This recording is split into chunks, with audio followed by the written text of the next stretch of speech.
So as we see this now, I want to take a look now, and let's bomb into this verse in Genesis 6:4, and we're going to see if we can reveal some things here once we look at the Hebrew that have not been seen before. I don't know of anyone who's talked about this before at any level, and so I'm going to drop it on us, and we'll see what we can do.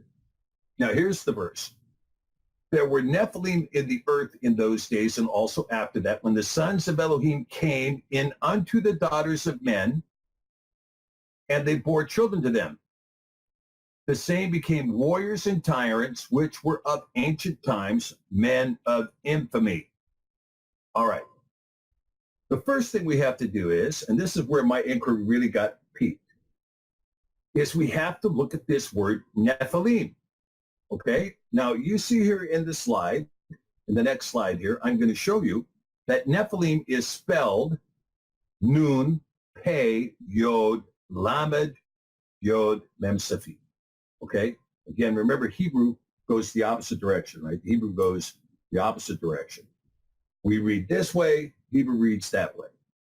And so when we look at these letters, for those of you who know the Hebrew alphabet, or Aleph Bet, Nun, Pe, or Fe, it's oftentimes called because it has two pronunciations, Nun, Fe, Yod, Lamed, Yod, Mem. So in English, that would look like N, P, H, Y, L, Y, M. And it's construed as Nephilim. But when we look at the Masoretic text, when we look at the underlying Hebrew, what do we actually find in the Torah scrolls? We see the he. You can disregard that because that means the he. Then we have Nun, Pe, Lamed, Yod, Mem, Safit. So you have Nun, Pe, then there's no Yod. You see how in Nephilim there's a Yod there? But in this word, there's no Yod. Nun, Pe, Lamed, Yod, Mem, Safit. No Yod. The Yod's missing. So it makes no difference if you have a Masoretic pronunciation or not. The root word here is not Nephil, like Strong's would try to tell us it is. Let's look at the next slide. The word is Nafal. Nafal. Nun, Pe, Lamed. The Yod, Mem, Safit at the end, or YM, is the masculine plural. The masculine plural. So Nafal, the singular. Naphalim, the plural. All right? Now, what does Naphal mean? It means to fall, to cast down, to fall away, to fall down, to be a fugitive, to be inferior, or to be judged. Now, was Seth or the sons of Seth considered inferior? Were they fugitives? Did they fall down? Were they cast down? These are all questions.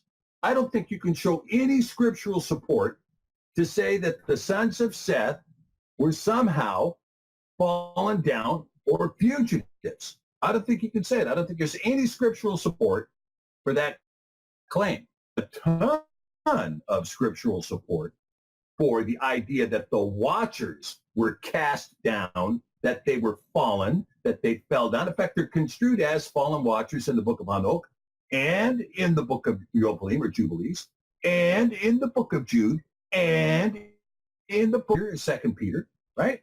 Then the Naphal here is the word that appears here. I didn't put it here.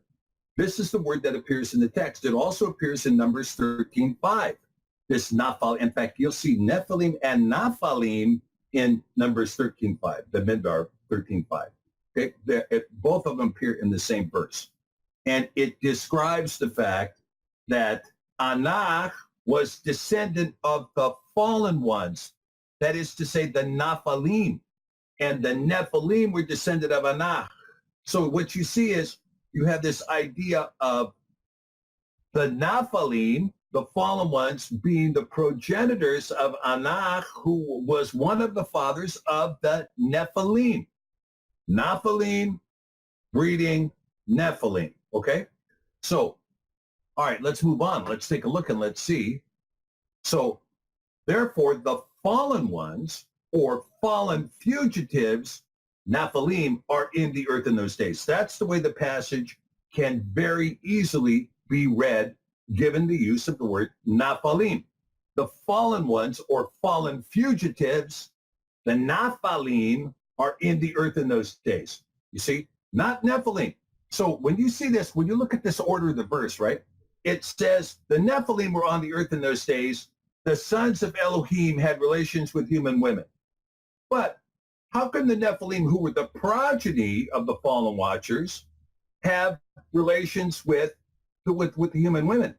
But if we're talking about the fallen watchers, the fallen fugitives, those who had given up their heavenly estate to be on earth, these fallen fugitives were on the earth in those days. The sons of Elohim, the Beni Elohim.